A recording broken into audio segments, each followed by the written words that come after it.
Hello, South Carolina. Are you excited to be here to support life or what? Is this not great?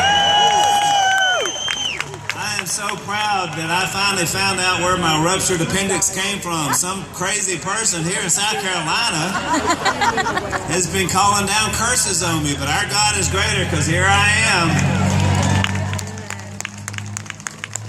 Have you ever heard of a show called Duck Dynasty? Any of you ever heard of it? Have you ever watched it?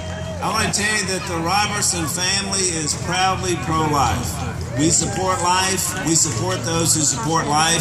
And as you know, if you follow the news in our family, we are not afraid to stand. When the Bible says something and culture says something else, we stand with the Bible and God every time. That's what we're going to do. That's who we are. You know, we are excited, Lisa and I, about the opportunity to be here. By the way, I'm the better looking one on the family, if you're wondering who I am. There are a lot of beards in my family, and if you're wondering what my brothers or dad, well, I don't know about Si, because we're not sure about him, but if you wonder about everybody else what they look like, this is it, underneath the beard. So now you know. Our family never set out to be celebrities or reality TV stars. We just took every opportunity that God gave us to be who He called us to be. He gave us a tremendous platform to be His witnesses. And so that's what we are. That's why our show has not only had funny things about it and people that enjoy about family, but it has a spiritual witness to it because that's who we are. And like a lot of you, we're just living our lives trying to do what God has called us to do. Last night, Lisa and I had an opportunity to tell our story, and that's why life is so important to us. Abortion is a part of our testimony, and if you know anything about Lisa and I or our story, you know that that's a big part of our life and our family and what God has done to heal us from that. Also, of course, my mom was pregnant with me at 16 years old and unmarried and faced that same choice that many women make. And I thank God every day that she chose life or I wouldn't be here today speaking to you. So life is a very important issue for us, and we're happy to have an opportunity to be here today.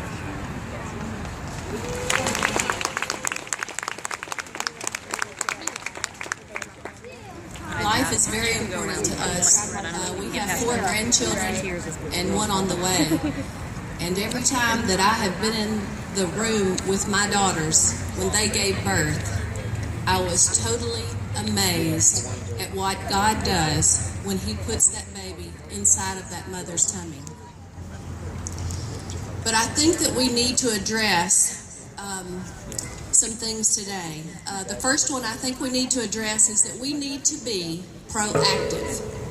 Proactive means that we need to teach God's standard. And God's standard is abstinence. He says you have 1 man and 1 woman who marry, and that is when sexual relations take place. Now, of course, not many of us have been down that road to where we were abstinent, but that's what God's standard is. So we can never shy away from that because that is the truth. We also have to tell our children, our grandchildren, anyone that will listen, our youth, that virginity is a gift from God, and it is to be given to your mate on your honeymoon after you're married. It is such a gift. Why do we want to give that away to just anyone? We also need to know that in the world, they will sensationalize sex.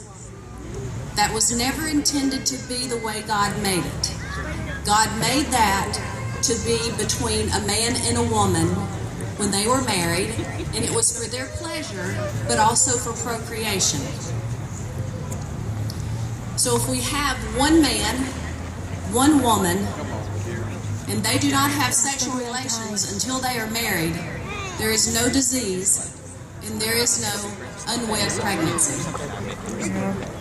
We also have to be pro-life. At 16 years old, I had an abortion. I am almost 50 years old. On Wednesday, I'll be 50.